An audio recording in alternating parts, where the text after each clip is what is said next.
بسم اللہ سے کرتا ہے، اللہ کے نام سے کرتا ہے، کیونکہ اللہ ہی نے ہمیں پیدا کیا ہے، اللہ ہی ہمیں رزق دے رہا ہے، اللہ ہی کی طرف ہمیں لوٹ کر جانا ہے۔ لہذا ہمیں اس زندگی میں ہر کام کرتے ہوئے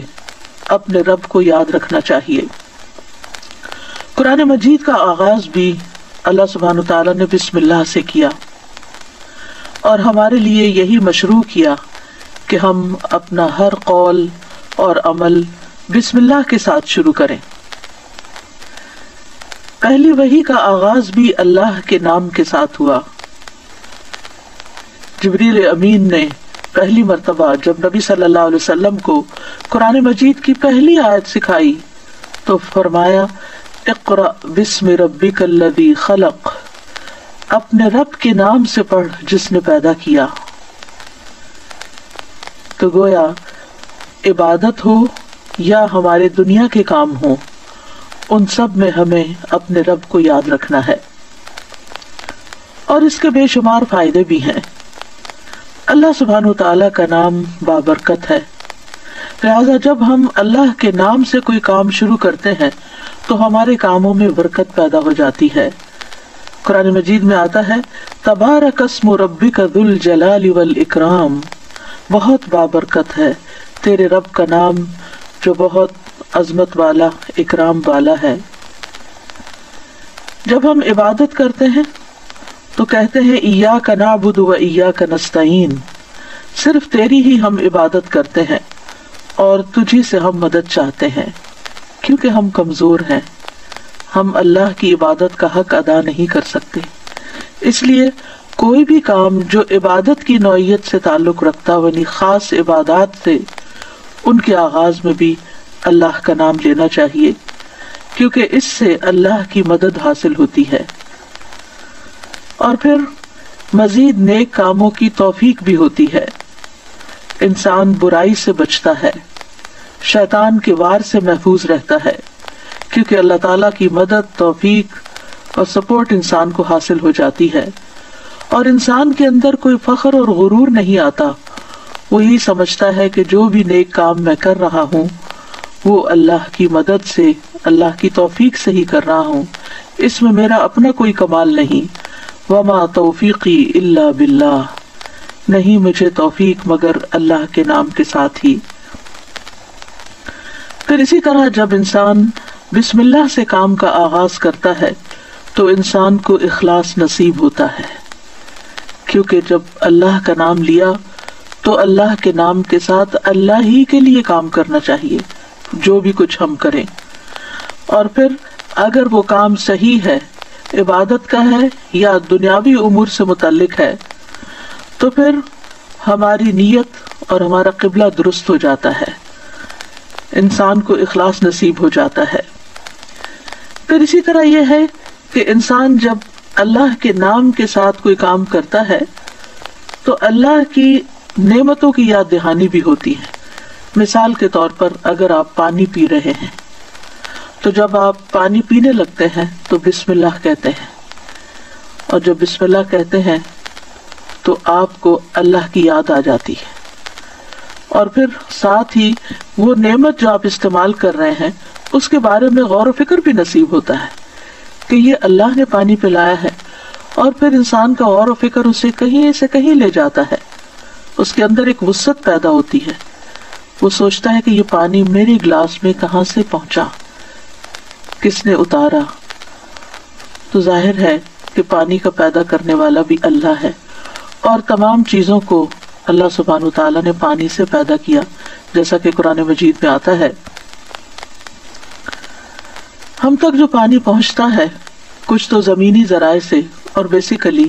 بارش کے ذریعے آتا ہے۔ بارش کیسے آتی ہے؟ سمندروں کا پانی بخارات کی شکل میں اوپر اٹھتا ہے، اور پھر بادلوں کی شکل میں جہاں اللہ چاہتا ہے برساتا ہے۔ جب بادل برستے ہیں یا برف پڑتی ہے تو پہاڑوں کی چوٹیوں پر اور مختلف جگہوں پر یا تو پانی جم جاتا ہے یا پھر ندی نالوں کی شکل میں، دریاؤں کی شکل میں بہنے لگتا ہے، اور کچھ پانی رس کر زمین کے اندر چلا جاتا ہے، چشموں کی شکل اختیار کر لیتا ہے، اور پھر مختلف ذرائع سے ہوتے ہوتے وہ ہم تک پہنچتا ہے جسے ہم پیتے ہیں، اور جب پیتے ہیں تو پھر اللہ کا شکر ادا کرتے ہیں اور آخر میں الحمدللہ کہتے ہیں۔ لیکن اگر اتنے اہتمام کے ساتھ جو پانی میرے گلاس میں پہنچا اس کو میں نے اللہ کو یاد کیے بغیر، نعمت دینے والے کا نام لیے بغیر ہی اس کو پی لیا، تو اس سے بڑھ کر ناشکری کیا ہو سکتی ہے۔ پھر اسی طرح اگر انسان کھانا کھاتا ہے اور اللہ کا نام لیتا ہے تو وہ ضرور سوچتا ہے کہ کیا جو کچھ میں کھا رہا ہوں یہ اللہ کی مرضی کے مطابق بھی ہے یا نہیں، حلال ہے یا حرام ہے، اور پھر کس طریقے سے میں اس کو کھا رہا ہوں اور کس طریقے سے میں نے اس کو کمایا ہے یا مجھ تک پہنچا ہے، ان ساری چیزوں پر بھی غور و فکر ہونے لگتا ہے۔ تو گویا بسم اللہ پڑھنا بار بار انسان کو اللہ کی یاد دلاتا ہے، اور اس طرح انسان اللہ کی اطاعت کی طرف مائل ہوتا ہے، اللہ کی دی ہوئی نعمتوں کو اللہ کی رضا میں استعمال کرتا ہے، اور اللہ کو یاد کرتے ہوئے اللہ کا قرب حاصل کر لیتا ہے۔ یعنی جب ہر کام کے شروع میں جب اٹھتے بیٹھتے چلتے پھرتے ہم اللہ کا نام لیتے ہیں تو اس طرح ہمیں اللہ سبحانہ وتعالیٰ کا قرب نصیب ہوتا ہے، اور ہمارے دنیا کے کام بھی عبادت بن جاتے ہیں کیونکہ وہ اللہ کی مرضی کے مطابق اللہ کی رضا کے لیے ہوتے ہیں، اور اس طرح دنیا میں بھی کاموں کے اندر برکت پیدا ہوتی ہے، سہولت پیدا ہوتی ہے، اللہ کی مدد شامل حال ہوتی ہے، اور آخرت میں بھی یہ عمل فائدہ دیتا ہے، اور انسان کے اندر کوئی تکبر و غرور پیدا نہیں ہوتا، وہ سوچتا ہے کہ جو کچھ مجھے ملا ہے یہ اللہ کا فضل ہے۔ پھر ہم دیکھتے ہیں کہ انبیاء کا طریقہ بھی یہی رہا ہے۔ نوح علیہ السلام کے بارے میں آتا ہے کہ جب وہ کشتی پر سوار ہوئے تو انہوں نے دعا پڑھی، اس کا آغاز بھی بسم اللہ سے کیا، بسم اللہ مجریہا و مرساہا۔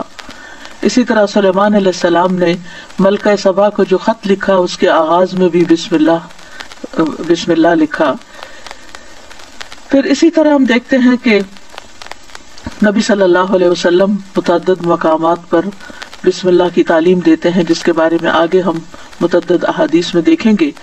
کہ کس طرح آپ صلی اللہ علیہ وسلم کی زندگی کا ایک اہم حصہ تھا بسم اللہ پڑھنا،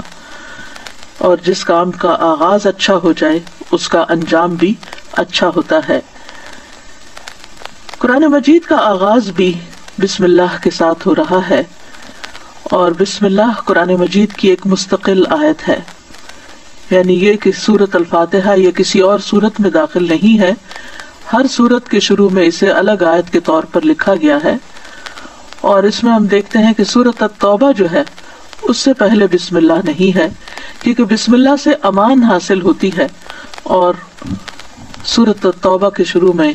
امان سے یعنی کہ مشرکین کو امان سے نکالا جا رہا ہے، بری ذمہ کیا جا رہا ہے۔ تو بہرحال آغاز ہوتا ہے قرآن مجید کا بسم اللہ الرحمن الرحیم کے ساتھ،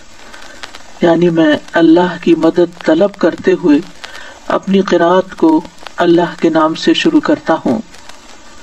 اور پھر اس میں اللہ سبحانہ وتعالیٰ کے نام اللہ کے علاوہ دو صفات کا ذکر ہے، الرحمن ایسی ذات جس کی رحمت تمام مخلوق پر چھائی ہوئی ہے، اور الرحیم ایسی ذات جو مومنوں پر آخرت میں بھی رحم فرمائے گی۔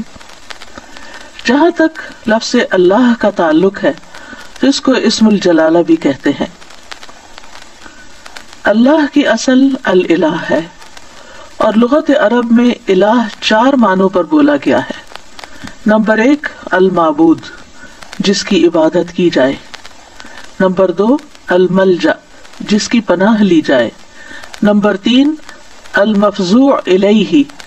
گھبراہٹ میں جس سے مدد حاصل کی جائے، نمبر 4 المحبوب